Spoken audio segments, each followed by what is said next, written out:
नाम हुआ अहिल्या। उसका नाम हुआ अहिल्या। अब अहिल्या की दुश्मनी क्या थी इंद्र से, वो समझो बात को। इंद्र ने ऐसा क्यों किया? इंद्र के पास कोई कमी थी क्या? एक से एक उर्वशी जैसी अप्सरा जिस इंद्र के पास में है, और महाराज इतना बड़ा पद है, फिर भी इंद्र ने महाराज इतना तुच्छ कार्य किया क्यों? सजनों, कभी कभी ईर्ष्या और द्वेष में हम इतने अंधे हो जाते हैं कि हमें यह पता नहीं चलता कि हम क्या कर बैठे। तो अहिल्या से क्या द्वेष था भाई इंद्र का? हुआ क्या सजनों, जब अहिल्या पैदा हुई और महाराज इतनी सुंदरी, इतनी दिव्य महाराज रूप वाली, अब इंद्र को तो सुंदरता देखते दौड़ पड़ता है वो तो महाराज। इंद्र दौड़ करके आया, ब्रह्मा जी हाँ, इसकी शादी हमारे साथ करना। ब्रह्मा जी ने मन में सोचा, इतनी अप्सराएं जिसके यहाँ रहती हैं, तब भी इसको मन में शांति नहीं है, संतोष नहीं है, और ये मिल जाने से संतोष आ जाएगा। तो मन में सोचा, इसके साथ मैं इसका विवाह नहीं करूंगा, हाँ इसको एक बार ऐसी बुला दो। और बुलाने के चक्कर में बोल दिया, हाँ हाँ हाँ देखेंगे देखेंगे, अभी तो ये पैदा हुई है, पढ़ाएंगे लिखाएंगे, बाद में देखेंगे, ऐसा बोल दिया। इंद्र ने कहा, देखो ब्रह्मा जी, इसका विवाह मेरे साथ ही होना चाहिए। हाँ हाँ देखेंगे देखेंगे। धीरे धीरे समय बीता। ब्रह्मा जी ने मन में सोचा, इसको मैं कहां छोड़ूं? तो सजनों, गौतम जी के आश्रम में आए, और गौतम जी के आश्रम में आकर के ब्रह्मा जी ने उस कन्या को पढ़ने के लिए छोड़ दिया। कहा, गौतम जी मेरी ये अमानत है, आप संभाल करके रखना। और महाराज कई वर्षों के बाद जब आकर के वापस संभाला, तो ब्रह्मा जी को गर्व हुआ। किस पर? गौतम जी पर। क्यों? बोले, जो सुंदरता की मूर्ति जिसके लिए इंद्र लालायित हो रहा था, तरस रहा था, वो सुंदरता की मूर्ति मैं गौतम जी के पास छोड़ करके गया। अरे गौतम जी ने कुछ बोलना तो बहुत दूर की बात, आज तक इसको देखा तक नहीं। गर्व हुआ महाराज गौतम जी के ऊपर, और मन में सोचा, इस कन्या का विवाह है तो गौतम जी के साथ ही करना चाहिए, यही इसके लायक है। और महाराज उस अहिल्या का विवाह गौतम जी के साथ में कर दिया। इंद्र को पता चला, अरे अरे अरे अरे, ये तो गजब कर दिया भाई, आज तो मैं लगा के बैठा था, ले गया कोई और ही, पर मैं बदला जरूर लूंगा। बस ये ईर्ष्या हो गई, द्वेष हो गया, मैं बदला लूंगा। अहिल्या का विवाह मेरे साथ कैसे नहीं किया? मैं अहिल्या को छोड़ने वाला नहीं हूं। और महाराज उस मौके के चक्कर में रहा, और आप सब जानते हो कैसे चंद्रमा महाराज वो मुर्गा बनकर के बोला किया गए। पर सजनों, ईर्ष्या में आदमी कितना अंधा हो जाता है, ये देखिए आप, कि अपनी पद की, मान की, मर्यादा की, प्रतिष्ठा सब भूल जाता है महाराज। ये काम क्रोध लोभ मोह में जब आदमी अंधा होता है तो, और भूल करके सजनों क्या किया, गया। अब सजनों हुआ क्या, गौतम जी जब वापस लौट करके आई, ये घटना घट गई। तो आपको पता क्या, हनुमान जी की नानी कौन है?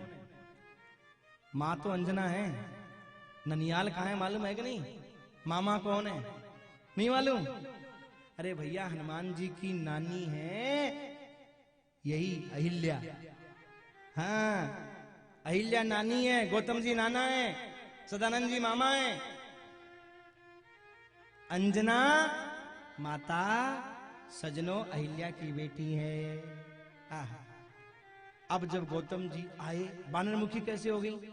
जब गौतम जी आए तो बेटी थी, मां थी, तो बाप ने मां से पूछा, बाप ने बेटी से पूछा, बेटी बोल तूने क्या देखा? मां से पूछा तो मां चुप, मां कुछ नहीं बोली महाराज, अहिल्या कुछ नहीं बोली, चुप। बेटी से पूछा, बोल बेटी तूने क्या देखा? तो न तो बेटी बोले न मां बोले। बार बार अहिल्या से कहा, बोल क्या बात हुई थी, बोल क्या बात हुई थी? वो महाराज खड़ी रही, कुछ नहीं बोली। तो महाराज गौतम जी ने क्रोध में आकर के कहा, अरे मूर्ख, क्या पत्थर की तरह तू खड़ी खड़ी यहाँ पर चुप बैठी हुई है? मेरा श्राप है, जा तू पत्थर हो जा। महाराज गुस्से में तो थे ही थे, पत्थर बना दिया। अब अंजना की तरफ देखा, तू बोल तूने क्या देखा, सही सही बता। अब महाराज कभी तो पत्थर बनी मां की तरफ देखे, कभी वो बाप की तरफ देखे। बेटी बेचारी घबराई हुई, अब माँ की तरफ बोले कि बाप की तरफ बोले, समझ में नहीं आया। कभी बाप की तरफ देखे, कभी माँ की तरफ देखे। गौतम जी क्रोध में तो थे ही थे। कहा जा, क्या बांदरी की तरह इधर उधर मुंह कर रही है, तू बांदर मुखी हो जा, जा मेरा श्राप है। और महाराज क्रोध के मारे एकदम भयंकर क्रोध आ रहा है महाराज।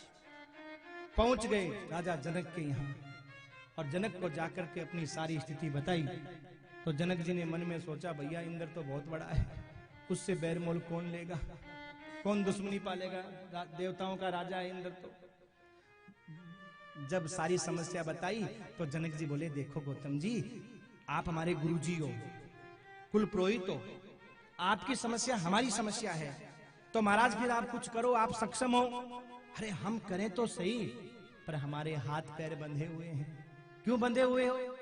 कि देखो ये जो जहां घटना घटी है ना, वो इलाका हमारे एरिया में आता ही नहीं है, हम कैसे कार्रवाई कर सकते हैं?